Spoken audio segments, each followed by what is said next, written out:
Xo'p, bugungi darsimiz blending options.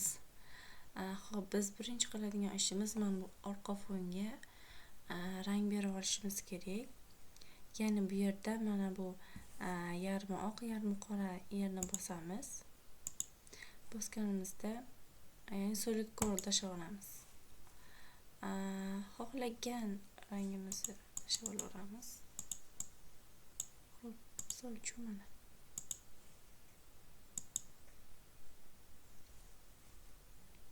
ya'ni men buni qulflab olaman, chunki menga hali qilib bermaslik uchun. Xo'p, misol qiladigan bo'lsam,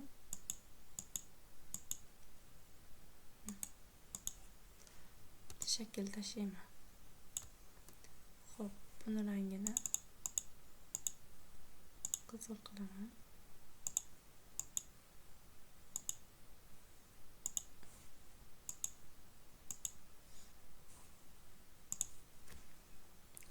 Blending optionsga kirish. Xo'p, endi blending optionsda kirishda birinchi yo'li mana bu yerda fx turibdi. Mana shuni bosamiz. Nima? Blending options. Mana shunga kiramiz. Va chiqib keladi.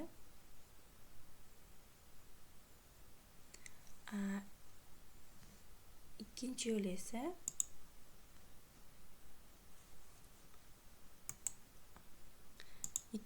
esa ana o'shuni ustiga sichqonchani o'ng tomonini bosamiz.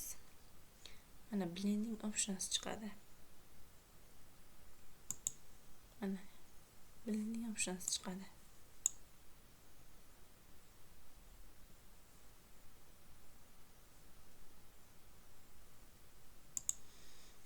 Xo'p, yana bir yo'li shu rectangle ustiga bossam rang beryapti. Ikkinchisi yoniga bossam nomni o'zgartiryapti. Boshqacha nomni qo'yishim mumkin. Ya'ni bu yeriga 2 marta bosganimizda, mishkani o'ng tomonini 2 marta bosganimizda blending optionsga o'z-o'zidan kirib ketadi. Xo'p, mana blending optionsga kirganimizdan keyin mana bu oyna chiqadi. Nima qilsak bo'ladi? Blending options bizga beradi. Eng pastdan boshlaymiz, ya'ni drop shadow. Bunga kiramiz. Ya'ni nima qilyapti? Soya beradi.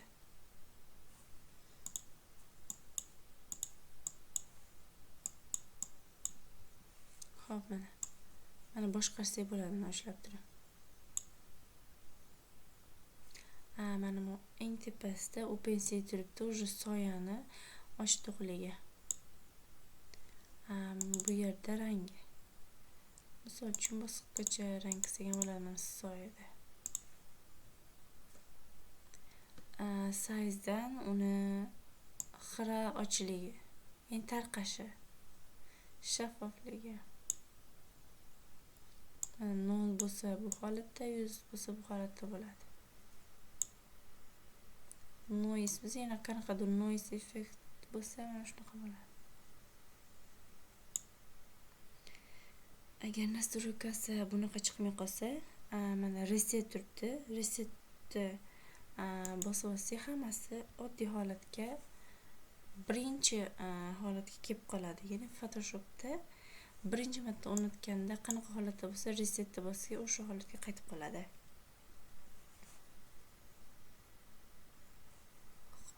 Size'ni ko'taramiz, OpenSea ko'taramiz.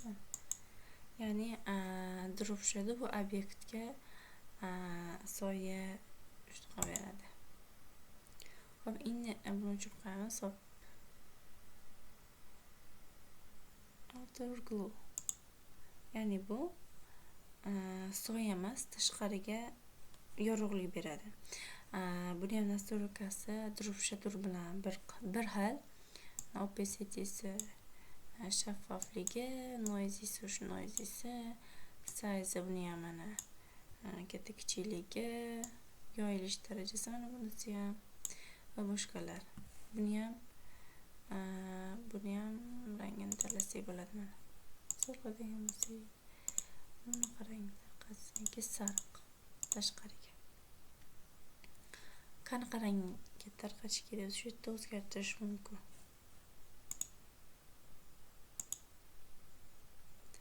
Xo'p, pattern, Photoshopda o'zini patternlari bor. Kam ishlatamiz, lekin buni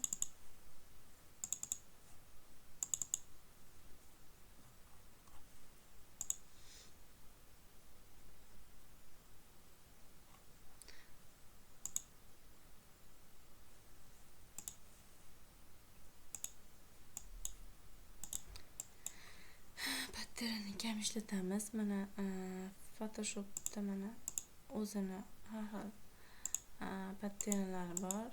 Shu ishlatsak ham bo'ladi yoki o'zimiz ustini qo'ysak ham bo'ladi. Deyarli ishlatmaymiz.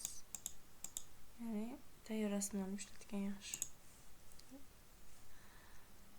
Chiqib ketib qoldim. Xo'p. Gradient.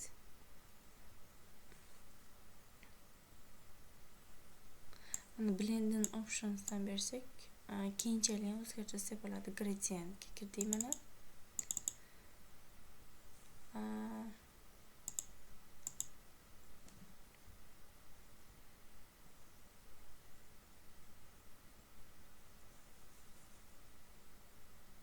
Xo'p, gradientga kiramiz. Menga o'zim kerakli bo'lgan rang tanlayman.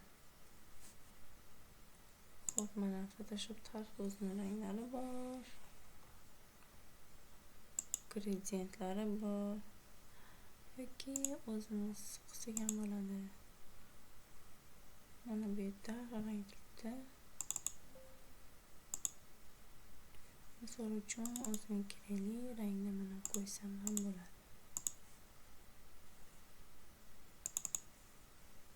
Shuni ustiga ikkita bossak ham yoki markovat bossak ham bo'laveradi.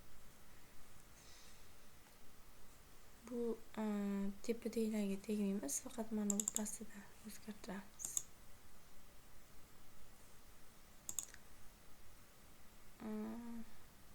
Chiqib ketib qoldi.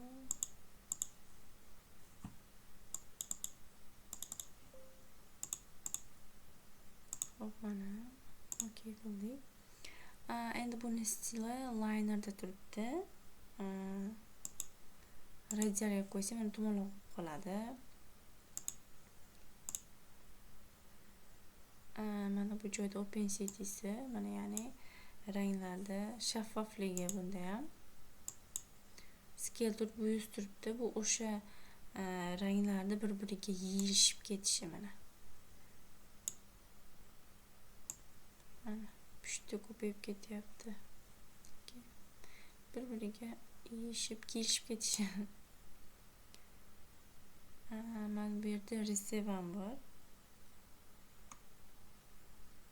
Mana ayni aksincha qilib qo'yadi ranglarda. Mana o'zgaradi. Misol qiladigan bo'lsa, ranglarda bu yerda Nito, ya'ni noto'g'ri tanlab qo'ygan bo'lsam, Receive'ni bosib turli guruhga qo'yib olishim mumkin. Bundan gradusini, ranglar necha gradusda joylashishi yoki mana bu yerda ushlab turib bunaqa qilsak ham bo'laveradi. Buni o'chiramiz. Color overlay.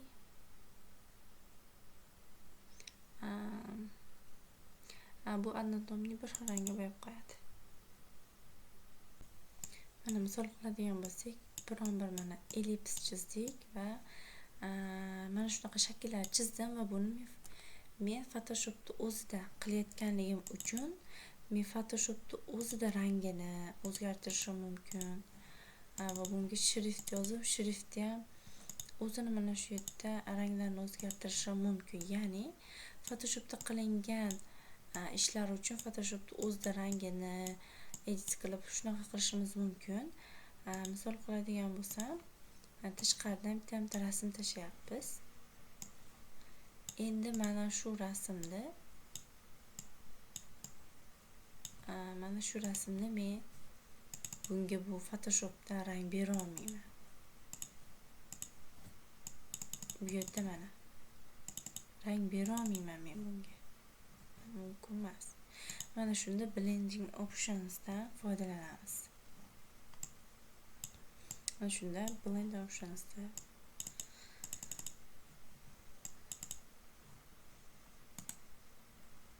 ana chiqadi.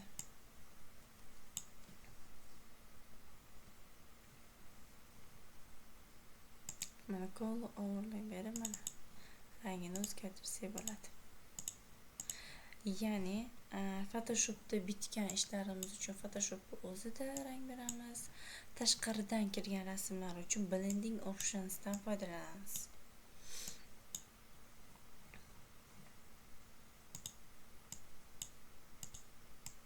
Xo'p, keyingisi satin. Mana buni ham opacity bor. Opacity bor, size bor. Bu ham qanaqadir soya beradi faqat ichkariga. Xo'p, endi inner glow bo'lsa, outer glow tashqariga soya bersa, bu ichkariga soya beradi. Yorug'lik beradi. Buni ham shunaqa nastroykasini o'zimizga kerakli bo'lgan holatda moslab olamiz. Noisesini, opacity'sini, size'ini, bitta ranglarini qilishimiz mumkin. Endi obyektimiz ichkariga qarab yorug'lik beryapti. Xo'p, inner shadow bo'lsa, ichkariga soya beradi. Buni ham size, opacity'sini ko'tarib mana bu yerdan ham boshqarsak bo'ladi. Obyekt ichiga soya beryapti bunda. Xo'p, stroke bu o'sha chekkasiga hoshiya beradi. Size'ini ko'tarib olsak bo'ladi. Buni ham size, opacity'si bor. Rangini o'zgartirsak bo'ladi mana. Size'ga katta bo'lsa, ya'ni mana size'ni kattaganim sari stroke ichkariga qarab o'syapti. Ya'ni mana inside, ya'ni outside qilib qo'ysak tashqariga qarab o'sadi. Center qilib qo'ysak ichkariga tashqariga teng o'sadi.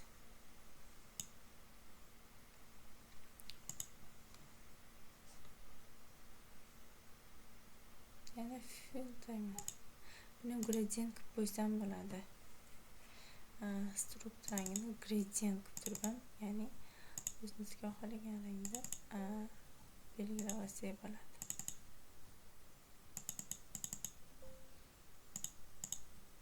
Shunaqa qilib. Однотонный emas, ya'ni gradient qilib stroke'ini beraversak bo'ladi.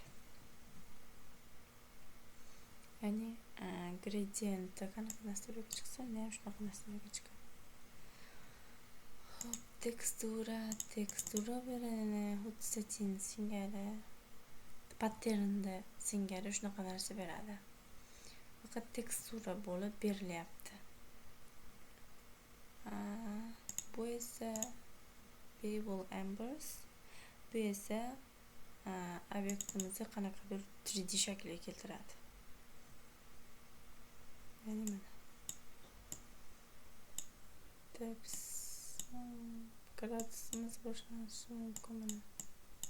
Qaysi tomondan opacity'si bor buni ham. Mana. Bunaqasi bor. Nastroykasi universal, ya'ni o'zimiz xohlagandek qilib nastroyka qo'ysak bo'ladi.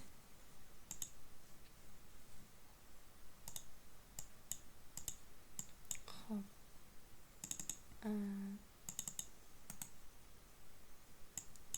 Xo'p, endi bunga drop shadow beramiz, after glow beramiz. Xo'p. Berganimizda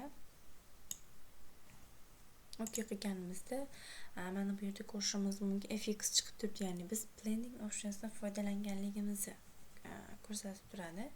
Endi bizga kerak bo'lmaganda buni mana shuni FX tushab turib kartinkaga mana udalitni bossak, soddalikni bosganimizda уже bergan narsalarimiz o'chib ketadi. Yo bo'lmasam faqat bitta mana bu effektni o'chirmoqchi bo'lsam, bitta o'zini o'shab turib korzinkaga tashlasam, o'sha narsa o'chib ketadi.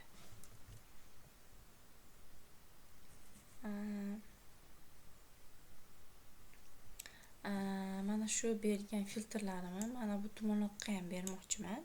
Unda nima qilamiz deysizda, bunga o'tamanda mishkani o'ng tomonini bosib turib, mana bu yerda copy layer turibdi, style. Shuni bitta bosamizda, tumonroqqa bosamizda, paste layer style turibdi. Mana shuni qilganimizda unga o'sha narsalar ko'chib qoladi. Ya'ni bunga bergan narsamiz bunga o'tib qoladi. Buni yana bitta oson yo'li bor. Altni bosib layerlardan kopya olganimiz singari mana bu fx ni ushlab altni bosib turib, shunday bunga qo'yib qo'ysak ham chiqaveradi.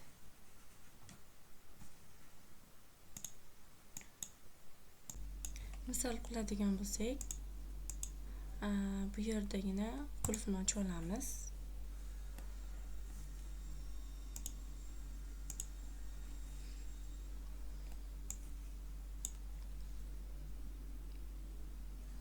Unga gradient o'g'irlay beramiz.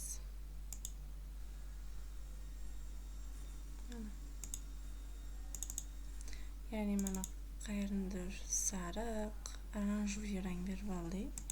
Okey qilamiz. Ya'ni bu yerini radial qilib oldik. Okey qilamiz. Tekst tashlaymiz endi.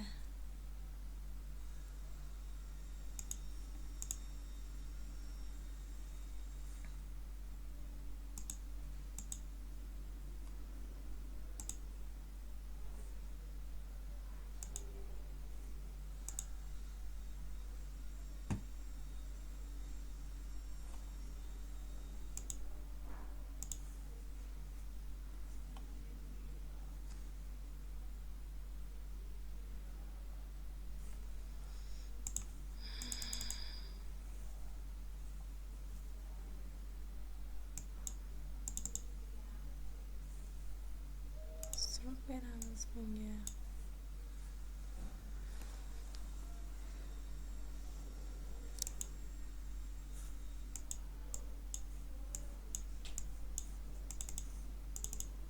Kolorini o'zgartiramiz.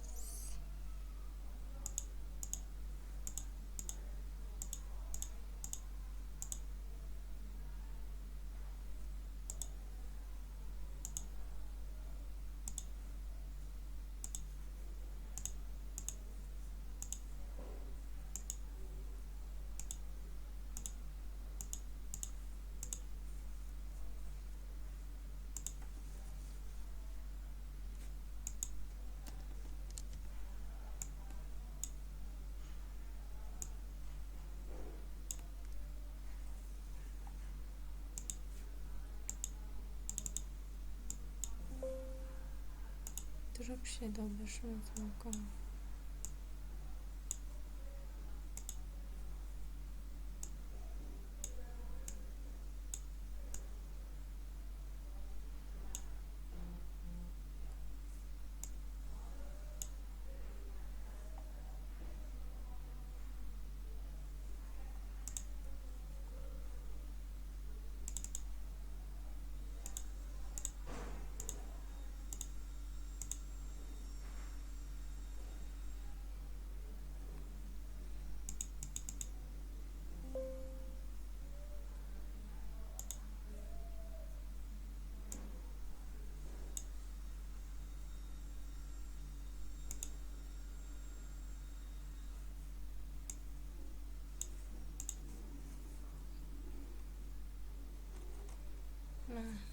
Tekstlarga ham berishimiz mumkin. Blending optionsda.